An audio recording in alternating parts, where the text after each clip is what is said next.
Let me tell you something you already know. You have a goal. Maybe you want to write a book, or get in shape, or finally learn that language you've been dreaming about. You get this jolt of excitement. You think, this is it. This is the year I finally do it. You buy the new running shoes, you get the fancy notebook, you download the app, and then nothing. The shoes sit by the door, collecting dust. The notebook remains perfectly, intimidatingly blank. The app sends you notifications that you swipe away without a second thought. Why does this happen? Why do our best intentions so often crumble into a pile of guilt and inaction? It's because we aren't just trying to start a new habit. We are trying to climb a mountain. We stand at the bottom, looking all the way up to the peak. We see the finish line, the marathon, the finished manuscript, the fluent conversation, and it feels impossibly far away. The distance between where you are right now and where you want to be is overwhelming. Your brain, which is designed to protect you from threats and conserve energy, sees that massive goal and hits the emergency brake. It tells you, whoa, that's way too much work. It's too hard. You'll probably fail anyway. Let's just watch one more episode on Netflix instead. We can start tomorrow. And so we wait. We wait for the perfect moment. We wait for a burst of motivation that hardly ever arrives. We tell ourselves we'll start on Monday, or after the holidays, or when things calm down. I've been there more times than I can count. For years, I wanted to be a person who exercises regularly. I pictured myself feeling strong, energetic, and healthy. But the thought of a full 60-minute workout felt like a monumental task.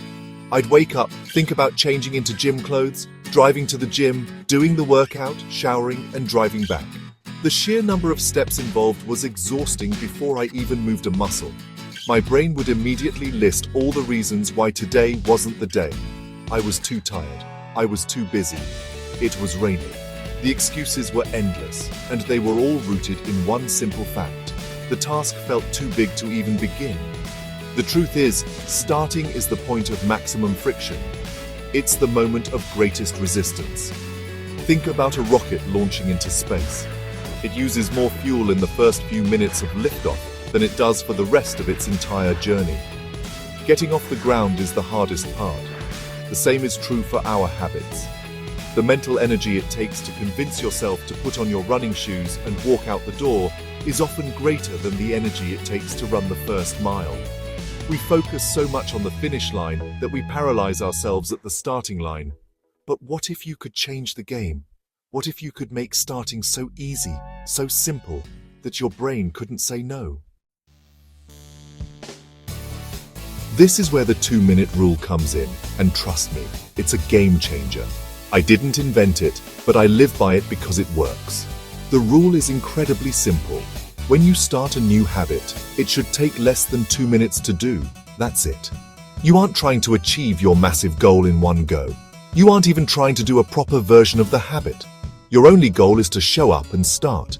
You trick your brain by making the initial action so laughably easy that you can't possibly object. You lower the barrier to entry so much that it feels more difficult to avoid the task than to just do it. It's about fighting the inertia that keeps you stuck. Let's break it down with some real-life examples. You want to become a reader. Don't commit to reading a chapter a day. Instead, your new habit is to read 1 page. That's it. Anyone can read 1 page. You want to get fit? Forget the hour-long workout. Your new habit is to put on your running shoes. Or maybe it's do 1 push-up. Can you do 1 push-up? Of course you can. Want to write that novel? Your goal isn't to write a chapter, it's to write 1 sentence, or open the document and type 1 paragraph. The point isn't the outcome, the point is the action of starting. The magic of the 2-minute rule is that it shifts your focus from the finish line to the starting line. The goal is not to finish the task. The goal is to become the type of person who starts. Once you've read 1 page, you might just feel like reading a few more. Once you've done 1 push-up, doing another one doesn't seem so bad. Once you've written 1 paragraph, the words might start to flow. The rule is a gateway. It's the door that gets you into the room. What you do once you're inside is up to you, but the hardest part, getting through the door, is over. This works for time-based goals too. Maybe you want to start meditating. Don't tell yourself you need to sit in silence for 20 minutes. Just commit to sitting down and closing your eyes for 2 minutes. Want to keep your kitchen clean? Your habit isn't to clean the entire kitchen. It's to wipe down one counter after dinner. It takes less than 2 minutes. The secret is that you are not just performing an action. You are casting a vote for a new identity. You are proving to yourself, in a small but meaningful way, that you are the kind of person who shows up. Every time you perform your 2-minute habit, you are building something far more powerful than just a routine. You are building momentum. Think of it like pushing a car. The first few inches are the hardest. It takes a massive effort to get it rolling. But once it's moving, even just a little, it becomes easier and easier to keep it going. Each tiny action, each 2-minute victory, adds a little bit of force. You did 1 push-up yesterday. Today, maybe you'll do 2. You read 1 page last night. Tonight, maybe you'll read 3. You're not forcing it. You're letting the momentum carry you forward naturally. This is where another powerful concept comes into play: habit stacking. This means attaching your tiny new habit to an existing one that you already do without thinking. What's the first thing you do when you wake up? Maybe you make a cup of coffee. That's your anchor. So the new rule is, after I pour my morning coffee, I will meditate for 2 minutes. Or, after I brush my teeth at night, I will read 1 page of a book. You are linking the new, uncertain behavior to an old, automatic one. This eliminates the need to decide when and where to do your new habit. It's already built into your day. Over time, these small, consistent actions start to change more than just your schedule. They change how you see yourself. You are no longer someone who wants to be a writer. After you show up and write 1 paragraph every day for a week, you are a writer. You are no longer someone who wishes they were healthier. After you put on your running shoes and walk out the door every single day, you are an active person. The identity shift is the real prize. Your goal isn't just to read a book, it's to become a reader. Your goal isn't just to run a marathon, it's to become a runner. Each 2-minute action is a vote for that new identity. Patience is key here. This isn't about instant transformation. It's about the slow, steady, and undeniable power of compounding returns. 1 push-up is nothing, but 1 push-up every day for a year is 365 push-ups you wouldn't have done otherwise. And chances are you won't stick to just 1. The 2-minute start will blossom into a 5-minute workout, then a 10-minute one. You are building a system of success, 1 tiny, unbreakable link at a time. You are proving to yourself day after day that you are a person who follows through. That is a feeling more powerful than any fleeting burst of motivation. Now, I can hear the excuses already, because our brains are really good at making them. But Mel, I don't have time. Really? You don't have 2 minutes. You have time to scroll through social media. You have time to wait for the microwave. You have time to stand in line for coffee. You have 2 minutes. We all do. The problem isn't a lack of time.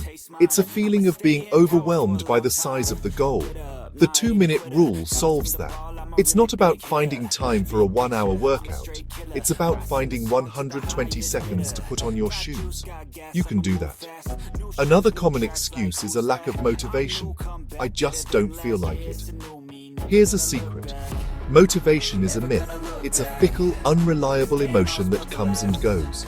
Waiting for motivation to strike is like waiting for a lightning storm to charge your phone. It's not a strategy. Successful people don't wait until they feel motivated. They rely on discipline and systems. The 2-minute rule is your system. It makes starting so easy that you don't need motivation. Action comes first and motivation follows. The feeling of accomplishment you get from simply starting is what creates the positive feedback loop that makes you want to do it again. Then there's the biggest doubt of all. What's the point? 2 minutes isn't enough to make a real difference. This thinking is what keeps you stuck. You're still focused on the finish line. The point of the first 2 minutes is not to get results. It's to master the art of showing up. It's to build the habit of starting. The results will come later as a natural byproduct of your consistency. You have to standardize before you can optimize. You can't improve a habit that doesn't exist. So, let go of the pressure to be perfect. Let go of the need for a grand gesture. Just start. So what are you waiting for? That perfect moment you're holding out for will never arrive. The only moment you have is right now. As you finish reading this, I want you to pick one thing. Just one.